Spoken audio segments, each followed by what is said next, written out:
Chennai super কিংসের প্রতি শব্দই যেন মহেন্দ্র সিং ধোনি। ৪৫ বছরে পা রেখেও আবারও মাঠে নামছেন তিনি। চেন্নাইয়ের হয়ে ১৭তম বার, আর নিজের ১৯তম আইপিএল এর দ্বিতীয় বয়স্ক খেলোয়াড় হিসেবে এবারে মাঠে দেখা যাবে ধোনিকে। এর আগে ২০১৬ সালে অস্ট্রেলিয়ার ব্র্যাড হগ ৪৫ বছর বয়সে খেলে এই টুর্নামেন্টের সবচেয়ে বয়স্ক খেলোয়াড় ছিলেন।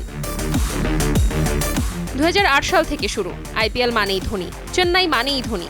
এত বছর পরেও তাকে ছাড়া আইপিএল ভাবা যায় না। গত মৌসুমে ঝলক কম ছিল, এটা সত্য, কিন্তু থেমে যাননি মাহি। ঝাড়খণ্ডে নিজের ক্রিকেট একাডেমিতে টানা ৩ মাস অনুশীলন করেছেন ইন্ডিয়ান লেজেন্ড। আরও একবার তাকে মাঠে দেখা যাবে, এটা প্রায় নিশ্চিত। তবে একটা প্রশ্ন ঘুরছে, এটাই কি হবে ধোনির শেষ আইপিএল? ধোনি নিজে কিছু বলেননি, অবসর নিয়ে কোনো ঘোষণা নেই, কিন্তু ঘনিষ্ঠ সূত্র বলছে হলুদ জার্সিটা এবার হয়তো তুলে রাখতে পারেন তিনি। আন্তর্জাতিক ক্রিকেটকে বিদায় দিয়েছেন অনেক আগেই, কিন্তু আইপিএল এখনও ছাড়েননি। আর ভবিষ্যতের ইঙ্গিত সেটা মিলেছে মিনি নিলামে। চেন্নাই সুপার কিংসে ১৯ বছরের প্রশান্ত বীর, ২০ বছরের কার্তিক শর্মা, একজন উইকেট কিপার, অন্যজন অলরাউন্ডার। ধোনি শুধু নিজের কথা ভাবছেন না, ভবিষ্যতের চেন্নাইও তৈরি করছেন। এমনকি জাদেজার বিকল্পের দিকেও নজর আছে তার।